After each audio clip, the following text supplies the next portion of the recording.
अस्सलाम वालेकुम dear students. Chemistry first year chapter number 5 हम पढ़ रहे हैं। हमारा आज का टॉपिक है energy of revolving electron in nth orbit. कल हमने पढ़ा था radius of revolving electron in nth orbit. आज हम एनर्जी पढ़ेंगे। हमें पता है कि जो एनर्जी होती है, total energy is the sum of kinetic energy and potential energy. We know that kinetic energy is energy possessed by a body due to its motion, and potential energy is the energy possessed by a body due to its position. ये बात हम करते हैं physics में, लेकिन यहाँ पर हम कहेंगे कि जो पोटेंशियल एनर्जी है, it is the energy possessed by a body due to the forces of attraction या ड्यू टू केमिकल बॉन्ड्स। ठीक है, अब देखें हमारे पास काइनेटिक एनर्जी का तो हमें पता है कि kinetic energy is equal to half mv²। Total energy is kinetic energy plus potential energy. तो पोटेंशियल एनर्जी फाइंड करनी है। एक्चुअली हमने देखें हमारे पास ये एक एटम है, ये उसका न्यूक्लियस है, न्यूक्लियस के ऊपर चार्ज है Ze पॉजिटिव, और जो ये इलेक्ट्रॉन है ये इसके वैलेंस शेल में है, इलेक्ट्रॉन के ऊपर चार्ज है E-, इलेक्ट्रॉन का मास है m और it is moving with velocity v, और जो रेडियस है r, ये है distance between nucleus and valence shell.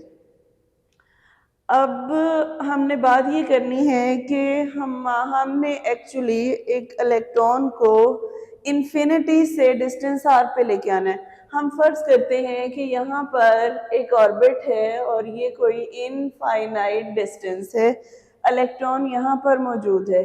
जब हम इस इलेक्ट्रॉन को इस डिस्टेंस r तक लेके आएंगे, हमने यहाँ से इलेक्ट्रॉन को इधर लेके आना है। तो हमें इस इलेक्ट्रॉन को इनफाइनाइट डिस्टेंस से r डिस्टेंस तक लाने के लिए कुछ वर्क डन करना पड़ेगा। हमें पता है work done is equal to force into distance. Force का हमें पता है, force is electrostatic force of attraction between nucleus and electron. Electrostatic force is equal to Ze² divided by 4πε0 r²। अब डिस्टेंस हम कैसे कैलकुलेट करेंगे? देखें ये जो फोर्स है, force we know that distance, हम जब इलेक्ट्रॉन को यहाँ से यहाँ तक लेके आए हैं तो हम एक ही शिफ्ट में नहीं लेके आएंगे, बल्कि हम कुछ पैचेस में लेके आएंगे। पहले जब फोर्स को कांस्टेंट रखते हुए हम इलेक्ट्रॉन को पहले यहाँ से यहाँ लेके आएंगे, ये है वेरी स्मॉल डिस्टेंस dr। फिर हम इलेक्ट्रॉन को यहाँ से यहाँ लेके आए हैं, इस दौरान फोर्स कांस्टेंट रही है। फिर हमने क्या किया, इलेक्ट्रॉन को यहाँ से यहाँ लेके आए हैं, ये भी dr है। तो ये वाले जो वेरी स्मॉल डिस्टेंसेस हैं, हम इनको फोर्स से मल्टीप्लाई करेंगे तो ये हमारे पास वर्क डन आएगा। ये वाला जो वर्क डन है, हम हर पैच का अलग अलग काउंट करते जाएंगे। हर पैच का अलग अलग वर्क डन निकालने के बाद हम सम करेंगे ऑल द वर्क डन्स का, तो हमारे पास आएगा total work done of the system. Total work done जो है हमारे पास, टोटल ये जो वर्क डन होगा, ये जो हमने सारा वर्क डन किया है इस सिस्टम के ऊपर, ये वर्क डन स्टोर हो जाएगा in this system as potential energy of system. तो हम कहेंगे कि work done is stored as potential energy. Force का फॉर्मूला ये है, this is very small distance जो हमने ऊपर डिस्कस किया। तो हमने अब इसको इंटीग्रेट करना है। इसको सॉल्व करने के लिए इंटीग्रेशन हम दो लिमिट्स के दरमियान करेंगे, एक ये इन्फिनिटी है और दूसरा जब हम इसको r डिस्टेंस पे लेके आए हैं, यहाँ पर दो लिमिट्स के दरमियान हमने इसको इंटीग्रेट किया। यहाँ पर हमारे पास दो वेरिएबल्स हैं और कुछ कांस्टेंट्स हैं। dr वेरी स्मॉल डिस्टेंस है और r² जो है ये वेरिएबल है। हमने क्या किया कि कांस्टेंट्स को अलग किया और वेरिएबल्स को अलग किया और इनकी इंटीग्रेशन की। नेक्स्ट स्टेप में हमारे पास जितने भी कांस्टेंट्स हैं, हमने इनको साइन ऑफ इंटीग्रेशन से अलग कर लिया, साइन ऑफ इंटीग्रेशन से बाहर लिखा और वेरिएबल्स को साइन ऑफ इंटीग्रेशन के अंदर लिखा। इन शॉर्ट ये मैथ्स वालों के लिए है। वो ये करेंगे। बाकी आप लोग याद रखेंगे ये वाले फैक्टर को जब हम सॉल्व करेंगे तो इसका आंसर बच्चों आएगा -1। इस -1 को जब आप इससे मल्टीप्लाई करेंगे तो ये पूरा फैक्टर हो जाएगा -ZE² divided bye 4πε0r²। Okay, यहाँ पर जो नेगेटिव साइन है ये क्या इंडिकेट करता है, इसकी क्या सिग्निफिकेंस है? देखिए बच्चों, जब इलेक्ट्रॉन न्यूक्लियस से इनफाइनाइट डिस्टेंस पे था तो न्यूक्लियस उसको अट्रैक्ट नहीं कर रहा था क्योंकि वो न्यूक्लियस से बहुत दूर था। There was no force of attraction. जब हम उसको आहिस्ता आहिस्ता न्यूक्लियस के करीब लेकर आए हैं तो अट्रैक्शन डेवलप हुई है। जब वो एक खास डिस्टेंस पर आया है, there was a maximum attraction between nucleus and electron. तो इन्फिनिटी से रेडियस r तक लाते हुए सिस्टम की पोटेंशियल एनर्जी डिक्रीज हुई है। मतलब हम इसको जब यहाँ से यहाँ लाए हैं तो हर स्टेप पे सिस्टम की जो एनर्जी है वो डिक्रीज हुई है, मींस वो लेस देन 0 होती गई है। इन्फिनिटी पे there was no attraction, so potential energy was 0 at any distance r। जब electron was attracted by nucleus तो पोटेंशियल एनर्जी 0 हुई, फिर लेस देन 0 हुई। तो कोई भी ऐसी चीज जो लेस देन 0 होती है वो माइनस में आ जाती है, तो इसलिए सिस्टम की पोटेंशियल एनर्जी होगी नेगेटिव में। अब देखें, जो टोटल एनर्जी हमारे पास है, total energy is the sum of kinetic energy and potential energy, जहां से हमने स्टार्ट लिया था।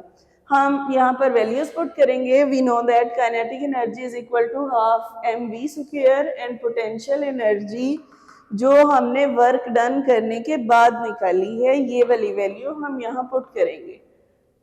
वैल्यू पुट करने के बाद हमने v² का फैक्टर एलिमिनेट करना है, ये हमें नहीं चाहिए।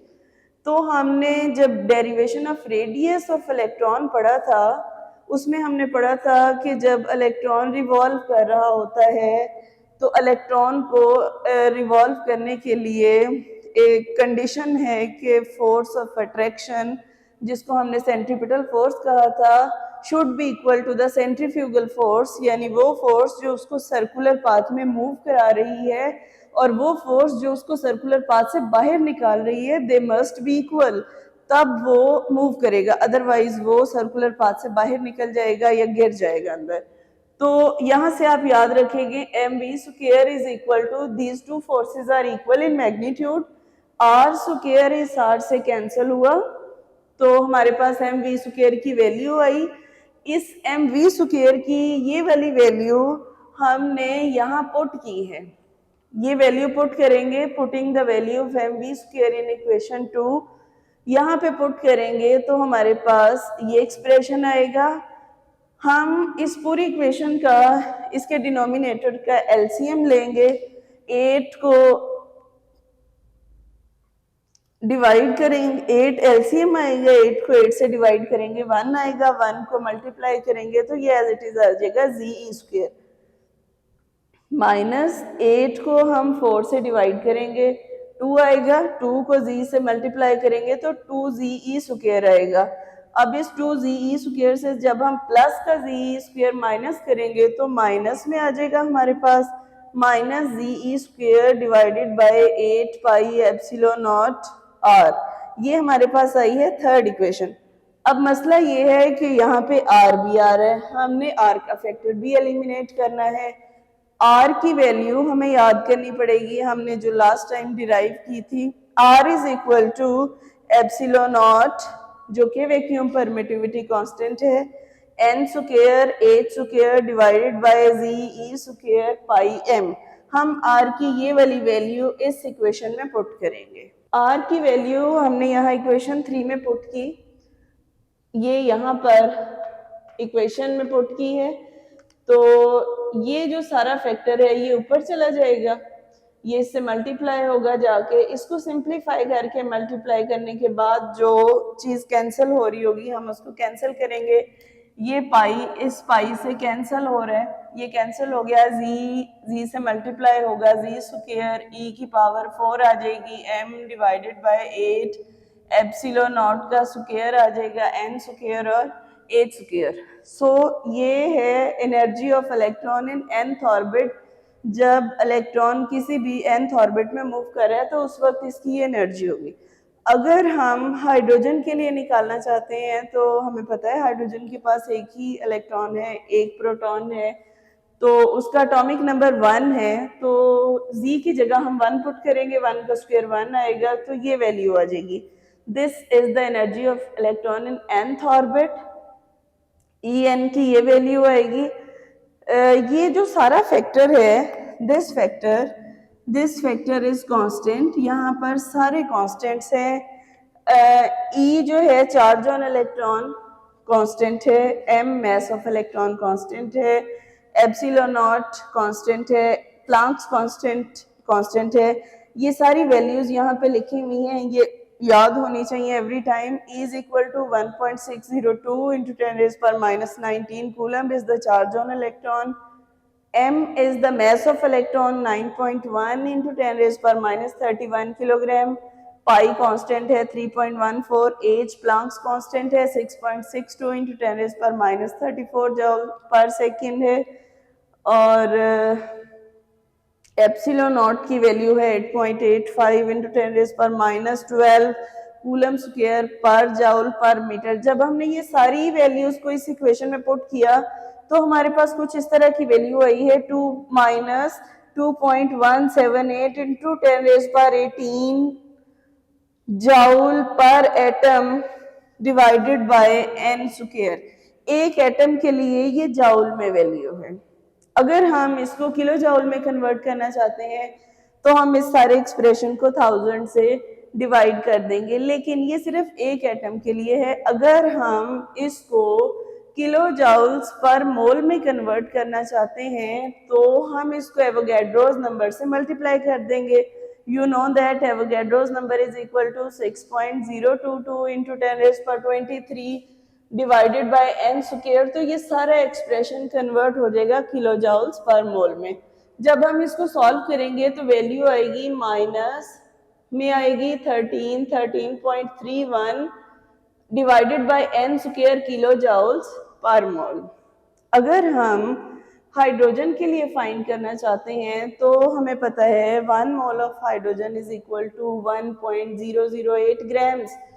तो हम क्या करेंगे, En is equal to n square, ये kilo joule per mole, this is for hydrogen. यहाँ से हमने जो सारी डिस्कशन की है हम क्या कंक्लूड करते हैं, हम ये कंक्लूड करते हैं कि जब इलेक्ट्रॉन फर्स्ट ऑर्बिट में होगा तो उसकी एनर्जी E1 होगी, जब सेकेंड ऑर्बिट में होगा E2 होगी, जब फर्स्ट ऑर्बिट में होगा उसके लिए n की वैल्यू 1 होगी। n क्या चीज है, n is principal quantum number. Principal quantum number of shells को शो करेगा, distance of electron from nucleus को जाहिर करेगा। तो हम जो है इस फॉर्मूला में n की जगह पे जिस ऑर्बिट में इलेक्ट्रॉन है उसको पुट करते जाएंगे, 1 का स्क्वायर आ जाएगा, वैल्यू आएगी माइनस 13 सेम आ जाएगी। जब इलेक्ट्रॉन सेकेंड ऑर्बिट में होगा तो E2 होगी एनर्जी, और हम 2 का स्क्वायर लेंगे, हमारे पास जो एनर्जी की वैल्यू आएगी वो आएगी 328, लेकिन माइनस में आएगी। थर्ड में हम 3 का स्क्वायर पुट करेंगे, हमारे पास वैल्यू आएगी माइनस 145.92 किलो जूल्स पर मोल। फोर्थ में हम 4 का स्क्वायर पुट करेंगे तो माइनस 82.08 किलो जूल्स पर मोल आएगी। अब देखें, बात यह है कि ये एनर्जी डिक्रीज हो रही है या इंक्रीज हो रही है। हमें पता है कि माइनस में जो वैल्यू जितनी छोटी होती है वो एक्चुअली उतनी बड़ी होती है। ये वाली एनर्जी की वैल्यू सबसे छोटी वैल्यू है और ये वाली वैल्यू सबसे बड़ी वैल्यू है। इसका मतलब है कि इलेक्ट्रॉन न्यूक्लियस से जितनी दूर होगा उसकी एनर्जी उतनी ज़्यादा होगी, और इलेक्ट्रॉन न्यूक्लियस के जितना करीब होगा उसकी एनर्जी उतनी कम होगी।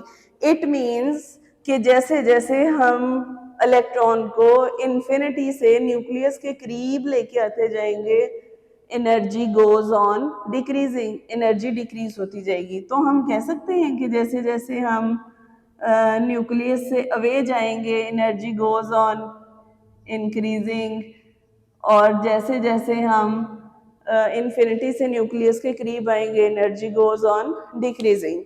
तो एनर्जी का जो डिक्रीजिंग और इंक्रीजिंग ऑर्डर है वो ये है, पहले दो ऑर्बिट्स के दरमियान E2 माइनस E1 के दरमियान एनर्जी डिफरेंस है 985 किलो जूल्स पर मोल। अगर हम E3 और E2 इन दो के दरमियान निकालें difference of energy that is 183, तो ये देखें हमने यही कहा E2 माइनस E1 ज्यादा डिफरेंस है as compare to E3 minus E2, this is 183, और E4 माइनस E3, E4 82 है माइनस दिस, ये आ रहा है 63।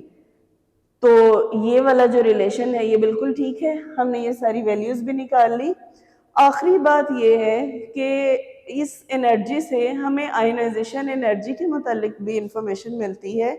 जब हम इनफाइनाइट डिस्टेंस से इन्फिनिटी से रेडियस आर तक इलेक्ट्रॉन को लेके आते हैं, तो इन्फिनिटी से E1 अगर हम हाइड्रोजन की बात करें, फॉर हाइड्रोजन के पास एक ही इलेक्ट्रॉन है और वो इलेक्ट्रॉन N1 में ही है, तो पहले शेल में लेके आएंगे हम फर्स्ट ऑर्बिट में, जीरो है इन्फिनिटी पे, जो पोटेंशियल एनर्जी है उसका मैग्नीट्यूड जीरो है, जीरो माइनस E1 में जो हाइड्रोजन की एनर्जी है वो ये है, ये पुट करेंगे तो माइनस माइनस प्लस हो जाएंगे।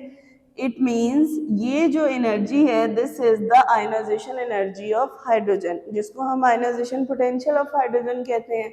ये वो एनर्जी है जो हाइड्रोजन के वैलेंस शेल से, जो कि एक ही शेल होता है हाइड्रोजन का, this is the minimum amount of energy which is required to remove the most loosely bound electron from the valence shell of an isolated gaseous atom in its lowest energy state to form a cation. This is known as ionization energy.